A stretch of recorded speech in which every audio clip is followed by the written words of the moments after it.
Hello, good morning to all of you. कैसे हो आप सब? उम्मीद करता हूँ कि आपका स्वास्थ्य उत्तम होगा। आपकी शिक्षा, पढ़ाई, दीक्षा सब अच्छे से चल रही होगी। आपका 9th क्लास की जो बायो है वो शुरू होती है चैप्टर नंबर 5 से। चैप्टर नंबर 5, 6 और 7। तो 7वां चैप्टर कंप्लीट हुआ। लास्ट वीडियो में हमने चैप्टर नंबर जो 7वां था उसके क्वेश्चन आंसर बनाए थे। क्वेश्चन आंसर के हम 3 पार्ट बनाएंगे, पहला पार्ट, दूसरा पार्ट और तीसरा पार्ट। पहले पार्ट के क्वेश्चन आंसर बना दिए हैं, उसका हमने सॉल्यूशन भी कर लिया है। आज हम उसके सेकंड पार्ट की बात करेंगे। चूँकि चैप्टर बड़ा है, बहुत इम्पोर्टेंट है, तो क्वेश्चंस भी बहुत बनते हैं, इसलिए लगभग 50 से 60 के बीच में क्वेश्चंस बना रहे हैं जो बहुत इंपॉर्टेंट रहेंगे आप लोगों के लिए। तो आप अच्छे से ध्यान से सुनेंगे, समझेंगे और इनको प्रिपेयर करेंगे। तो आइए शुरू करते हैं क्वेश्चन आंसर सोल्व करना। साथ में आप भी है, नोटबुक लेकर बैठिए। तो क्वेश्चन के आंसर आप खुद दीजिए। क्वेश्चन सुनने के बाद आप उसको पॉज कर लीजिए, फिर अपना आंसर दीजिए और फिर मेरे आंसर से मिलान कर लीजिए कि आपका कितने क्वेश्चंस हैं उसके आंसर आपके सही हैं और कितनों के गलत हैं। ठीक है बेटा, चलिए तो लेट स्टार्ट। सवाल नंबर 1, किन्हीं दो सवालों के नाम, दो एल्गी के नाम बताने हैं। कोई दो सवालों के नाम आपको बताने हैं। देखिए बहुत सारे सवाल होंगे, यदि हम केवल नाम की जिक्र करें तो आपको याद रखना है कारा एक सवाल है, वोल्बॉक्स, क्लेमाइडोमोनास, है ना। बहुत सारे कारा है, वोल्बॉक्स है, बहुत सारे सवाल सोच सकते हैं। नोस्टॉक है, एनाबीना है, पॉलीसाइफोनिया है, ये एक रेड एल्गी है।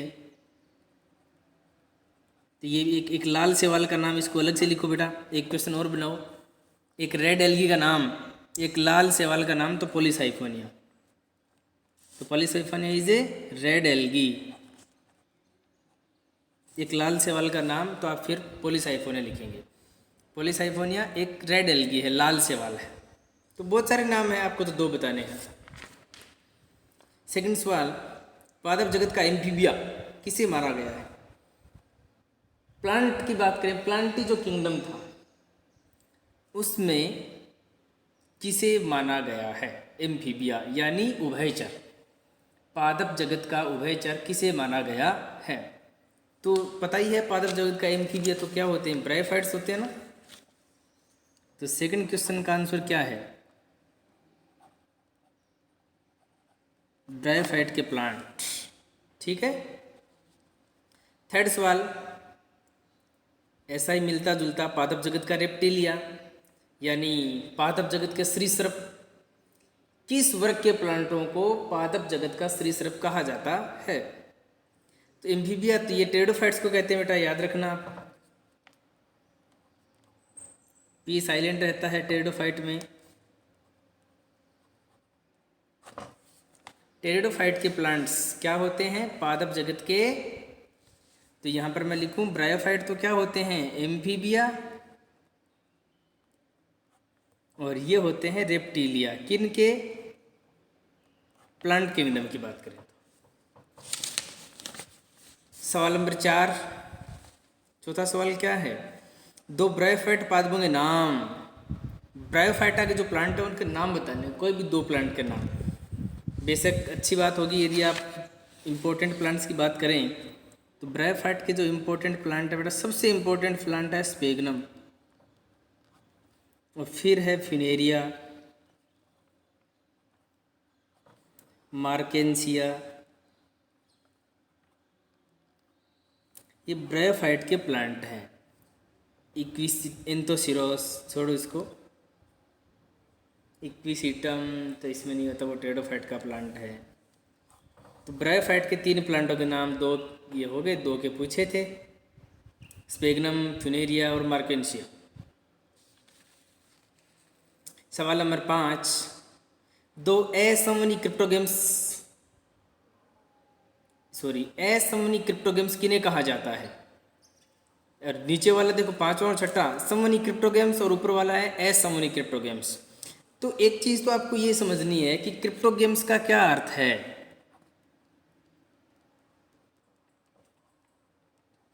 क्रिप्टोगेम्स का मतलब होता है अपुष्पोद्भिद,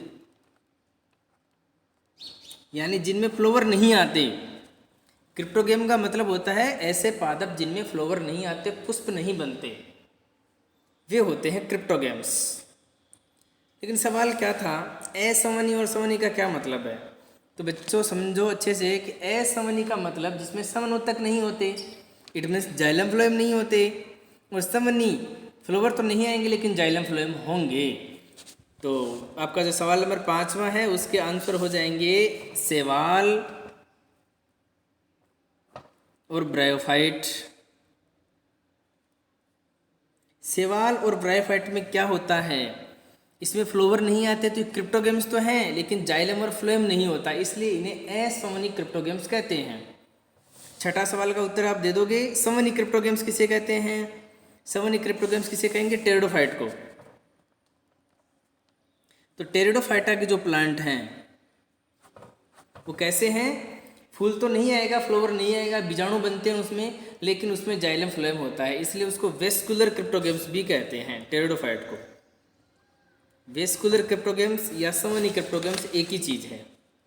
तो सवाल हो गए 6। सवाल नंबर 7, दो टेरिडोफाइट पादपों के नाम। टेरिडोफाइटा के तो बहुत पादप हैं, यहाँ पर लिख रहा हूँ। पहला बेटा Marsilea, Azolla, Adiantum, Selaginella,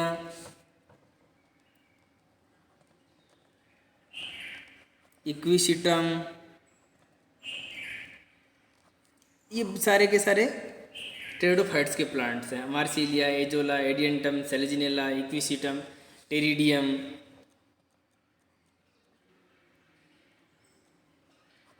terrace,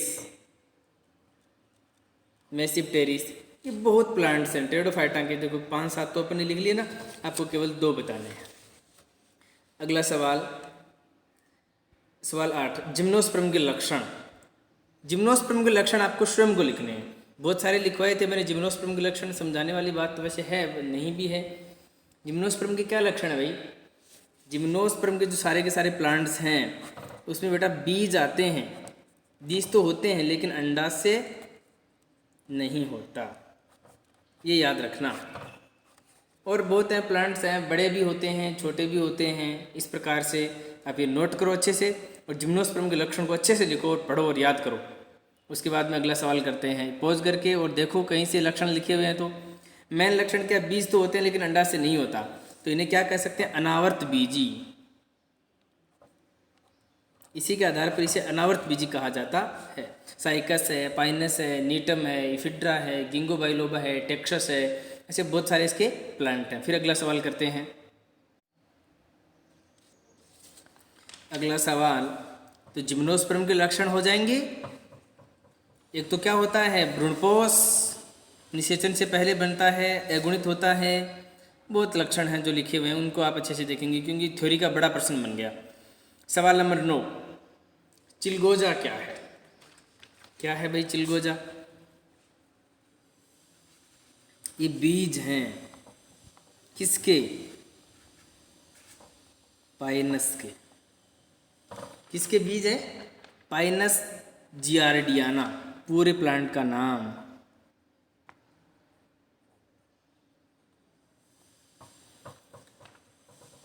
Pinus जियार्डियाना के भुने हुए बीज ही चिलगोजा कहलाते हैं। ठीक है, जिम्नोस्पर्म का प्लांट है ना पाइनस, शंकुधारी प्लांट है, उसके भुने हुए बीज ही क्या कहलाते हैं? चिलगोजा कहलाते हैं। सवाल नंबर 10, राजस्थानी जिम्नोस्पर्म का नाम।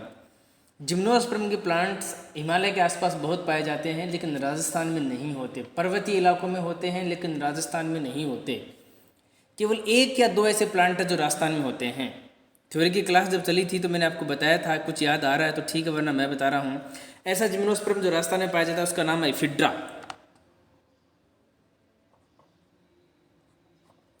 इफिड्रा, और उसकी जाति है फोलिएटा। इफिड्रा फोलिएटा एक ऐसा जिम्नोस्पर्म है जो राजस्थान में पाया जाता है। तो राजस्थान में पाए जाने वाले जिम्नोस्पर्म का नाम इफिड्रा और फोलिएटा उसकी जाति है। दो जगह मिलेगा, एक तो मिलेगा आपको रेगिस्तान में और दूसरा मिलेगा माउंट आबू सिरोही में। रेगिस्तान की यदि हम बात करें तो जिसमें बालू मिट्टी ज़्यादा हो, जैसे कि बीकानेर, बाड़मेर, चूरू आदि। सवाल नंबर 11, बीजीय पादप क्या हैं? ऐसे प्लांट जिसमें बीज बनते हैं। बीजीय पादप ऐसे प्लांट जिसमें बीज बनते हैं, और बीज तो दो प्रकार के प्लांट्स में बनते हैं। कौन कौन से? एंजियोस्पर्म और जिम्नोस्पर्म। आवर्त बीजी और अनावर्त बीजी ही दो ऐसे प्लांट हैं जिनमें बीज बनते हैं। तो बीजीय पादप जिनमें बीज बनेंगे कौन कौन से? जिम्नोस्पर्म और एंजियोस्पर्म, यानी अनावर्त बीजी और आवर्त बीजी। याद रखेंगे आप। सवाल नंबर 12, एंजियोस्पर्म के लक्षण। बताओ भाई एंजियोस्पर्म के लक्षण जहन में है कोई? एंजियोस्पर्म के लक्षण की यदि हम बात करें ना बेटा, तो एंजियोस्पर्म का जो पहला और मूल लक्षण है उसमें द्विनिषेचन की प्रक्रिया। आगे की क्लास में पढ़ेंगे कि द्विनिषेचन क्या होता है। द्विनिषेचन और त्रिकसल्यन इन्हीं में होता है, और बीज बनते हैं अंडाशय से होता है ना, और जो भ्रूणपोष है वो 3N की कंडीशन में होता है और निषेचन के बाद बनता है। ऐसे बहुत सारे लक्षण मैंने आपको बताए थे, हर जगह पाए जाते हैं प्लांट्स। मेन 3 या 4 जो लक्षण मैं बता रहा हूँ, द्विनिषेचन और त्रिकसल्यन होता है, बीज बनते हैं, बीज के चारों ओर अंडाशय होता है, यानी फल भी बन जाते हैं, अंडाशय तो फल बनते हैं। भ्रूणपोष है वो त्रिगुणित होता है और निषेचन के बाद बनता है। जिम्नोस्पर्म का उल्टा होगा बेटा, जिम्नोस्पर्म में क्या होगा? जस्ट उल्टा हो जाएगा। अगला सवाल, जिम्नोस्पर्म और एंजियोस्पर्म के लक्षण। तो जिम्नोस्पर्म के तो यही लक्षण, एंजियोस्पर्म के लक्षण तो ये हैं मोटे मोटे तौर पर, और जिम्नोस्पर्म के लक्षण है इसके उल्टे। कैसे करोगे? द्विनिषेचन और त्रिकसल्यन नहीं होगा, बीज बनेंगे, अंडाशय नहीं होगा, और भ्रूणपोष की बात करें ना तो उसमें एन होगा और निषेचन के पहले बनेगा। लक्षणों की बात करें तो, क्योंकि बीज तो बनते हैं लेकिन बीज के चारों ओर आवरण नहीं होता जिम्नोस्पर्म में, तभी तो वो अनावर्त बीजी हैं। तो ये लक्षण हैं, सारणी भी बनानी होगी आपको। हाँ, जिम्नोस्पर्म और एंजियोस्पर्म में अंतर की टेबल बनाएंगे आप, तो क्या लिखेंगे? एंजियोस्पर्म लिखोगे, एंजियोस्पर्म में द्विनिषेचन और त्रिकसल्यन होता है, बीज भी बनते हैं, अंडाशय होता है इसलिए फल बनते हैं, भ्रूणपोष त्रिगुणित होता है और निषेचन के बाद बनता है। जिम्नोस्पर्म का टेबल बनाएंगे, उसमें क्या लिखेंगे? द्विनिषेचन और त्रिकसल्यन नहीं होता, बीज तो बनते हैं लेकिन अंडाशय नहीं होता तो फल भी नहीं बनते, भ्रूणपोष है वो अगुणित या एन होता है और निषेचन के पहले बनता है। ठीक है ना? तो ये मोटे मोटे लक्षण हैं अंतर दोनों में, अच्छे से आपको नोट करके और समझने हैं। सवाल नंबर 15, सवाल नंबर 15, 2 एकबीजपत्री व 2 द्विबीजपत्री पादपों के उदाहरण दीजिए। एक मोनोकोट का और एक डाइकोट का एग्जाम्पल बताओ बेटा। मोनोकोट डाइकोट का क्या एग्जाम्पल होगा? एक बीजपत्री को कहते हैं मोनोकोट और द्विबीजपत्री को कहते हैं डाइकोट। दोनों के एग्जाम्पल, तो मोनोकोट के एग्जाम्पल होंगे बाजरा, गेहूं, चावल, मक्का। ये मोनोकोट यानी एक बीजपत्री के एग्जाम्पल हैं। इसके ले लो आप खेजड़ी, पीपल, बरगद, मूंग, मोठ, गंवार, ये प्लांट ये डाइकोट हैं, द्विबीजपत्री हैं। और मोनोकोट वाले बाजरा, गेहूं, चावल, मक्का, ये मोनोकोट हैं। तो एक बीजपत्री और द्विबीजपत्री के उदाहरण पूछे थे दो दो, चलो इतना याद रखो। अगला सवाल, मानव का वैज्ञानिक नाम। सवाल नंबर 16, बताओ बेटा। मनुष्य का यानी अपना पूछा है। मनुष्य का वैज्ञानिक नाम होता है होमोसेपियंस। क्या होगा? होमो सेपियंस। मानव का या मनुष्य का वैज्ञानिक नाम या जंतु नाम होमोसेपियंस।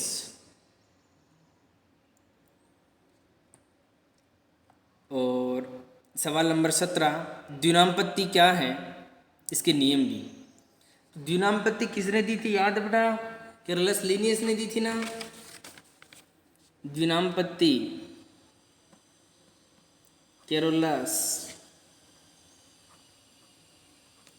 केरोलस लीनियस ने दी थी द्विनामपत्ति। द्विनामपत्ति विश्व स्तर पर किसी भी जंतु और पादपों का नामकरण की एक सर्वमान्य पत्ति है जो केरोलस लीनियस ने दी थी। इसके नियम क्या हैं? किसी भी प्लांट के या एनिमल का जो नाम होता है वो 2 अक्षरों से बना होता है, जिसमें पहला अक्षर होता है वंश का और दूसरा होता है जाति का। जैसे कि मनुष्य का लिखा था होमोसेपियंस, यहाँ होमो वंश है और सेपियंस क्या है? जाति है, तो होमोसेपियंस नाम बन गया। नियम क्या थे? पहला नियम तो यही था कि अक्षर हमेशा कैपिटल में नहीं लिखे जाते। पहला जो टर्म है, शब्द है, जैसे होमो का एच वो कैपिटल में होगा, ऐसे लिखा जाएगा, तो ये कैपिटल में, बाकी स्मॉल में। और फिर सेपियंस है, ये भी ऐसे लिखा जाएगा। तो एक तो बात याद रखनी है कि अक्षर आपस में टच नहीं होते। HOM आपस में कृषि में नहीं लिखा जाएगा। यदि कोई ऐसा लिख देता है तो ये गलत है, कृषि राइटिंग में नहीं लिखे जाते हैं, लैटिन भाषा में लिखे जाते हैं। यदि हाथ से लिखते हैं तो उसके नीचे अंडरलाइन भी किया जाता है। तो सारे जो अक्षर HOM हैं, ये अक्षर ना तो आपस में टच होते हैं ना दूर दूर रहते हैं, और केवल H यानी पहला अक्षर ही कैपिटल में होगा, बाकी सारे स्मॉल होंगे। ठीक है बेटा, तो ये कुछ नियम भी हैं, हम बताए भी थे, पढ़े थे तब। शॉर्ट में अपन केवल हल कर रहे हैं इनको। सवाल नंबर 18, ICBN, यहाँ पर गलती से ये C लिखा गया, ICBN है। ICBN की फुल फॉर्म, तो ICBN भी इंटरनेशनल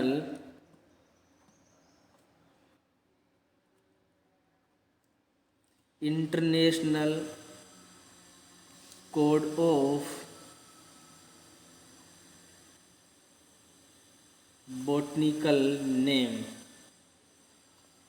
ये है ICBN की full form, international code of botanical name.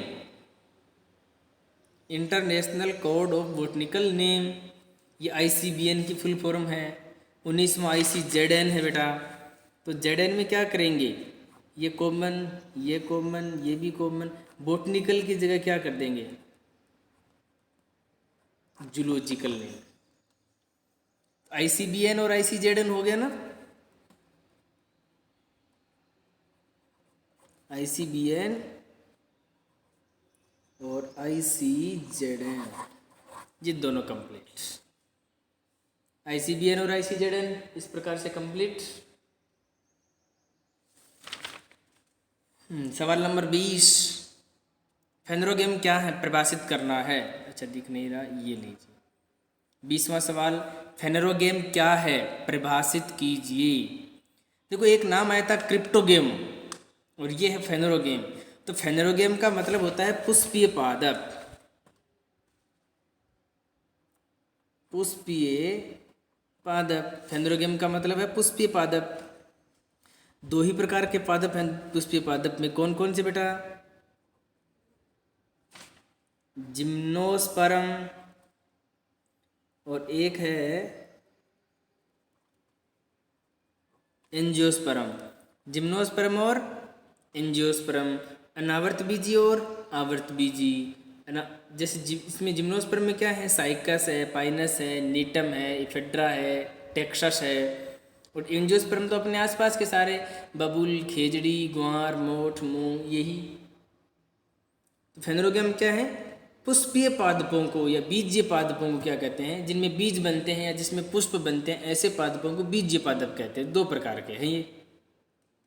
ठीक है, इस प्रकार से ये कंप्लीट हुआ। दोबारा से आप सारे क्वेश्चंस को अच्छे से देखेंगे, नोट कर सकते हैं। 7वां जो चैप्टर था उसमें क्वेश्चन आंसर का ये 2nd पार्ट, आगे वाला 3rd पार्ट होगा। फिर अगला चैप्टर को शुरू करते हैं।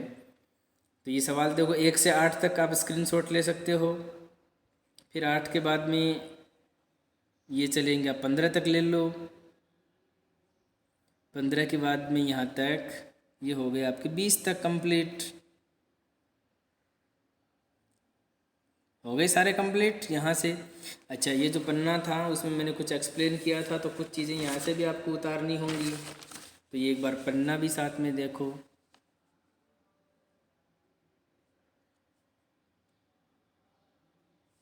दिख रहा है पन्ना बिल्कुल क्लियर सबको? ये लीजिए, कौन कौन से सवालों के उत्तर इसमें हैं आप देख सकते हो, समझ सकते हो। आपको अभी बताया गया है तो वीडियो को दोबारा भी देख सकते हो ना। नीचे भी इसमें देखो कुछ चीज़ें बताई गई थी।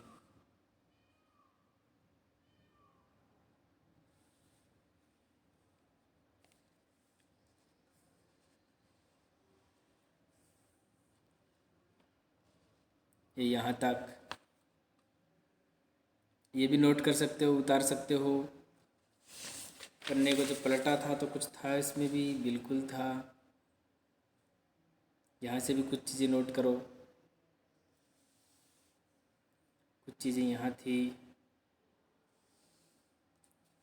और लास्ट की यहाँ थी। ठीक है, तो गुड लक। इस प्रकार से हमने क्वेश्चन आंसर सारे कर लिए हैं इस चैप्टर के। दिख रहा होगा आपको अच्छे से, है ना। ये चैप्टर 7 का क्वेश्चन आंसर का पार्ट 2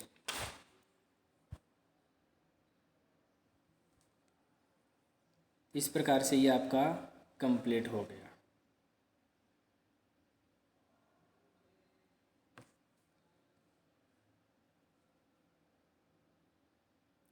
ठीक है बेटे, all the best and good luck.